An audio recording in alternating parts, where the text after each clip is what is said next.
अपनी लेखन क्षमता के बल पर शासन प्रशासन को आईना दिखाने वाले और आम जनमानस के दिलों में जगह बनाने वाले वरिष्ठ पत्रकार स्वर्गीय भोलाराम भारतीय जी की 9वीं पुण्यतिथि पर मकरोनिया के गणेश एंजोरा मैरिज हॉल में श्रद्धांजलि कार्यक्रम आयोजित किया गया, जिसमें शहर के वरिष्ठ साहित्यकार, पत्रकार और लेखन क्षेत्र से जुड़े लोग शामिल हुए, जिन्होंने भारतीय जी के व्यक्तित्व पर प्रकाश डालते हुए अपने विचार रखे। साहित्यकार सुश्री शरद सिंह ने कहा कि भोलाराम भारतीय जैसे पत्रकार कम होते हैं जिन्होंने अपनी कलम के माध्यम से जन समस्याओं को उजागर किया। कार्यक्रम में आचरण के संपादक सुनील जैन ने कहा कि आचरण में आखिरी समय तक भारतीय जी ने अपनी कलम के माध्यम से जन सेवा की। उन्होंने अपना नाम पत्रकारिता जगत में अमर कर दिया। वहीं आशीष जोशी ने कहा कि भारतीय जी की कलम से लिखे हुए समाचारों पर कार्रवाइयाँ बहुत तेजी से होती थीं, क्योंकि वह निष्पक्षता से लिखते थे। वहीं कार्यक्रम की अध्यक्षता कर रहे पत्रकार पवन शर्मा जी ने वर्तमान पत्रकारिता के संदर्भ में बोलते हुए पत्रकारिता का महत्व समझाया। उन्होंने कहा कि एक दौर वह था कि जब किसी के खिलाफ अखबार में अगर चंद लाइन लिख दी जाती तो लोगों को अपनी गलती का एहसास हो जाता था, और एक आज का दौर है कि किसी के खिलाफ कुछ भी लिख दो, कोई फर्क नहीं पड़ता। उन्होंने कहा, हमें भोलाराम भारतीय जी से सीखने की ज़रूरत है। अगर हम भारतीय जी के बताए मार्ग पर कुछ कदम भी चल पाएं तो उनके लिए यही सच्ची श्रद्धांजलि होगी।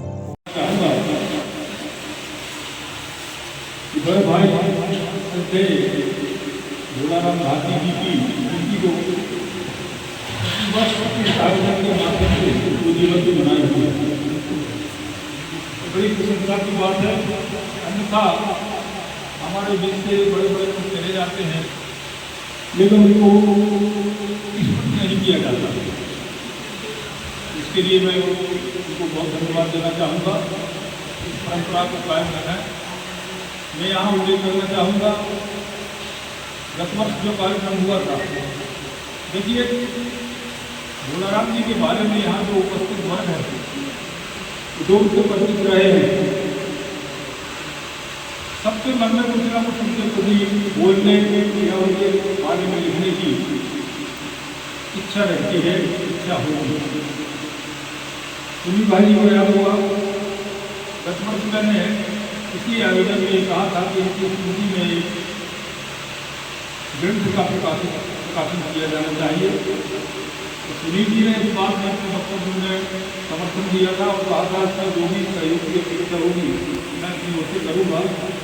इस बात को मैं यहाँ दोहराना चाहता हूँ।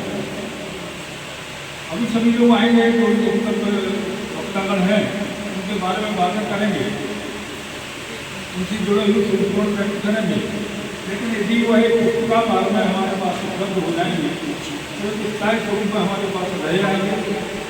तो आज फिर उसी बात को मैं यहाँ दोहराना चाहता हूँ और यह अनुरोध करूँगा काशीराम जी से, भाई पवन शर्मा जी से और सुनील भाई से कि इसको जरा ध्यान में गंभीरता से और एक रूपरेखा ऐसी तय करते हैं। आदरणीय प्रिया त्रिपाठी जी हैं, उनके बहुत नजदीकी संबंध उनसे रहे हैं, तो इस जिम्मेदारी को उनको सौंपा जा सकता है। कृपया इसको जरूर ध्यान दें। रही बात श्रद्धेय भोलाराम जी की, थोड़े से संस्मरण मेरे पास हैं। वस्तुतः मेरा उनसे सालों को समय का है, सन 1969 से हम फर्स्ट ईयर में थे, तब आपसे परिचय हुआ भारती जी से। एक से गोपाल गड्ढे में आकर खंडू यादव जी जो आज की तारीख में एक पत्रकार हैं और एक अखबार निकालते हैं, तो उनको पत्रकार बनाने में जो भूमिका थी भारती जी, आप उस समय निकालते थे गौर कौशल आपका है। उनने जब यादव जी ने उनसे कहा कि हमें भी अखबार निकालना है, हमें पत्रकार बनना है, तो उन्होंने उसका नामकरण किया सागर दर्शन, और उस नाम से आपका एक अखबार कर दिया। खंडू यादव जी उसके प्रधान संपादक और चूँकि मैं बड़ा उत्सुक रहा करता था पत्रकारिता के प्रति, तो मुझे उसका संपादन करना।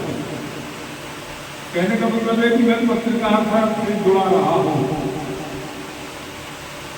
पत्रकारिता के प्रति अभिरुचि जो जागृत हुई, उसको और मजबूत बनाने में भोलाराम जी का बड़ा योगदान था। आदरणीय हमारे पवन शर्मा जी, आदरणीय हमारे त्रिपाठी जी और सभी भारती जी, सभी हमारे सम्मानित पत्रकारगण, साहित्यकार, प्रकाशकगण, भारती जी का नाम ऐसा है कि जब भी कभी पत्रकार जगत में कोई बात होगी तो भोलाराम भारती जी को हमेशा याद किया जाएगा। सागर के सबसे वरिष्ठ और जिनका संपूर्ण जीवन एक छोटी सी लुना के ऊपर निकल गया और सबसे बड़े पत्रकार के रूप में, और न जाने कितने उन्होंने नेता बना दिए होंगे। अखबारों में अब वो थोड़ा सा समय बदल गया है, अब परवाह कम होती है, अधिकारी और कर्मचारी भी परवाह नहीं करते, वरना अगर 2-4 लाइन खिलाफ से निकल जाती थी तो जो ऊपर तक जाता था पेपर, उस पर कार्रवाइयाँ होती थी, और जब कार्रवाई के डर से लोगों में एक भय भी होता था और लिखे जाने का कुछ महत्व भी होता था। अब आजकल तो अखबार छपेगा जब तक सोशल मीडिया पे पहले ही इतना चल जाता है कि उसका असर जो है बहुत कम हो जाता है दूसरे दिन का। खैर ठीक है, बढ़ती हुई टेक्नोलॉजी है, उसका अलग है, लेकिन वो जो दौर था अखबारों का, और वो भी मध्य प्रदेश में इतने कम अखबार और सबसे बड़े अखबारों से भारती जी जुड़े रहे, छोटे छोटे अखबारों से आगे बढ़े और जुड़े रहे। और जब भारती जी कभी सागर के बारे में लिखते थे और किसी पॉलिटिशियन को हाईलाइट कर दें तो हम कह रहे हैं कि बस उसके दिन भर वही चर्चा होती थी, कई दिनों तक चर्चा होती थी। और भारती जी के द्वारा लिखी गई, मतलब उनके अंदर साहित्यकार भी थे, तो उनकी जो शैली होती थी वो बहुत ही शानदार होती थी, इसमें कोई दो नहीं। साझा किया जाना चाहिए और फिर उसके बाद उसमें भोलाराम भारती जी के व्यक्तित्व के बारे में, विजयत्व के बारे में चर्चा की है। वो संस्मरण कुछ इस प्रकार का है, बहुत संक्षेप में बात करूंगी। ये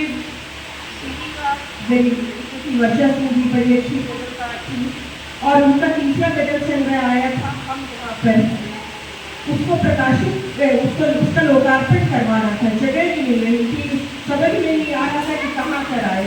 और ये बात मैंने उस वक्त की है देखने कि उस समय आदरणीय उमाकांत मिश्र जी या श्यामलन संस्था सागर में नहीं थी। उमाकांत जी शायद कहीं नौकरी के सिलसिले में थे व्यस्त और श्यामलन संस्था भी नहीं थी, इसलिए वो दिक्कत आ रही थी कहाँ और कैसे लोकार्पण हो, जो आज के तारीख में नहीं सोचना पड़ता है हमें। हम तो सिर्फ श्यामलन संस्था को बोलते हैं और उसके बाद निश्चित हो जाती है, सारी जिम्मेदारी को ग्रहण करते हैं। तो ये निश्चितता जो उस समय नहीं मिल पा रही थी, आदरणीय भोलाराम भारती जी ने वहन की और उन्होंने कहा कि मेरा घर अभी नया नया बना है, इसमें हॉल है, वहाँ से आप लोग आयोजन कर लीजिए। बहुत सादगी भरा आयोजन था, दरी बिछाई गई थी, सभी जो अतिथिगण थे उस दरी पर आकर बैठे। Padmashri Lakshmi Narayan Dubey ji, doctor NP. Sharma ji, art Mishra ji, professor भूलेश आचार्य जी, ये सभी लोग, भाई सुनील जैन जी आए थे, निधि जैन आई थी, उनकी छोटी नन्ही बच्ची भी आई थी, इस समय मतलब बहुत छोटी थी, अब तो उनकी बेटी की भी बेटी हो गई है, तो वो सभी लोग आए हुए थे। ये जो एक प्रभाव था भोलाराम भारती जी का, उसके कारण सब वहाँ उपस्थित हुए, दरी पर बैठे, पूरी चर्चाएं हुई 1-2 घंटे तक। मैं तो यही मानती हूँ कि ये भाई भोलाराम भारती जी का प्रभाव था। और तो नमन करती हूँ श्रद्धेय भाई भोलाराम भारती जी को। यद्यपि भारती जी आयु में मुझसे बहुत बड़े थे, लेकिन पहली भेंट से ही एक अग्रज की भांति उन्होंने स्नेह किया एक बड़े भाई की तरह स्नेह दिया और जीवन पर्यंत एक बड़े भाई की तरह ही उनका वरद हस्त मेरे और मेरे परिवार का रहा।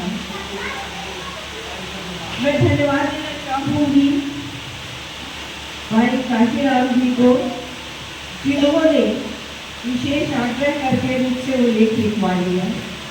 तो शायद पता नहीं मैं लिखती या नहीं लिखती, लेकिन उनका विशेष आग्रह था। फिर उनका मैसेज आया व्हाट्सएप पे, तो मैंने विलम्ब से देख पाया। तो आचरण के लिए लंबा हो रहा है, लेकिन कुछ छोटा कर दीजिए। मैंने जरा देर से भेजा, तो मैं पवन शर्मा जी का भी धन्यवाद देती हूँ कि देर से पहुँचने के बाद भी उन्होंने उसको प्रकाशित किया। अब कैसे गुंजाइश निकाली होगी वो बेहतर जानते हैं। मंचन सिंह परमादेवी पत्रकारिता जगत से निर्भीकता खत्म होती जा रही है, वो माहौल नहीं रह गया है। हमारे आशीष भाई हमेशा इस बात की चर्चा करते हैं, चिंता व्यक्त करते हैं। उनकी चिंता वाजिब है। अब इस समय आशीष भाई हम उपस्थित नहीं है, नहीं तो मैं यही कहती कि असली जुझारू पत्रकार तो स्वयं बनते, लेकिन शिक्षण लेने के लिए पत्रकार तैयार करने में जुट गए हैं। नहीं तो एक अच्छा जुझारू पर उनके भीतर है और वो एक प्रथा पत्रकार के रूप में सामने आते, सागर का नाम रोशन करते। लेकिन ठीक है, उनके स्टूडेंट्स हैं, वो बाहर जा रहे हैं सागर का नाम लेकर, सागर की पहचान बना रहे हैं। ये बहुत अच्छी बात है। मुलाकात भी बड़ी थी।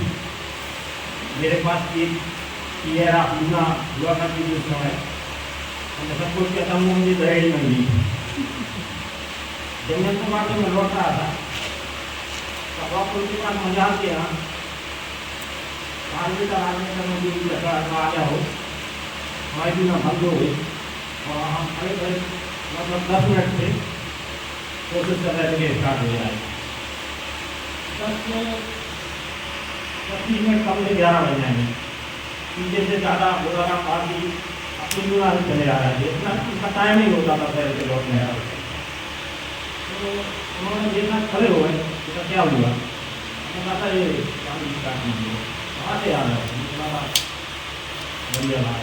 तो इतनी बात में क्यों है, हम लोग देखने के बाद में शुरुआत जी में क्या बोला ना जी कोई इतने टाइम होता है समय लगता था, लेकिन हम देरी होते हैं। ये कुछ ना कुछ सीखा हुआ करता था, मालूम नहीं कब करे ज़्यादा नहीं। तो हमारा जो लाभ था उसको खोला, तो ये फ्री हो जाएगा और उसको हम फ्राई भी बना के ले जा सकते हैं। खाना भी लाए इस समय। एक बात करते हुए हमारे मामा जी के मामा तो कलाकारी जी नगर में थे, तो उन्होंने कहने का ही मैं साथ में काम किया दादा के साथ, तो वहाँ कलाकार जी उन्होंने बताया कि दादा को हिंदी है तो बहुत कुछ सीखने को मिलेगा। हम आ ही रहे थे तो आना जाना होता रहता था। लेकिन यहाँ एक बात हम बता दें कि निष्पक्ष निर्भीक पत्रकार था और निर्भीक और निरल लोग होते, उनके भले उनका बड़ा प्रेम हुआ करता था। छोटे बड़े का कभी उन्होंने ये नहीं माना कि हमसे उन्होंने छोटा है। आज के पत्रकार प्रेम रहेंगे तो हम वहाँ पर जैसे बढ़िया ले लेते हैं तो आप में कहेंगे आपको कुछ नहीं है, जानती नहीं है। अभी सुनील भी आ जाता है, हमारे महात्मा ने आटों के प्रधान समझा रहा है। आज कितना भी बड़ा समाचार लिखो, उसको पढ़ते ही तो कार्रवाई नहीं करते। उसमें मेरे ख्याल से बोलेंगे कहीं ना कहीं हम पत्रकार भी नहीं करते, हमें पता ही नहीं हम घूम क्या रहे। आप यदि किसी विषय को देखोगे, विषय से नहीं बचोगे, ऐसी बात नहीं है उसको ना पढ़ा जाए। आज भी पढ़ते थोड़ा सा बंद करना चाहिए के साथ। लेकिन आज तक इस मामले में कोई नहीं उठा पाया, कोई ब्लैकमेलिंग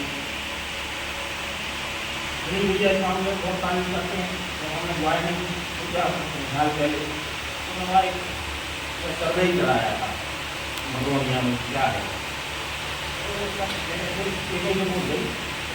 लिखना है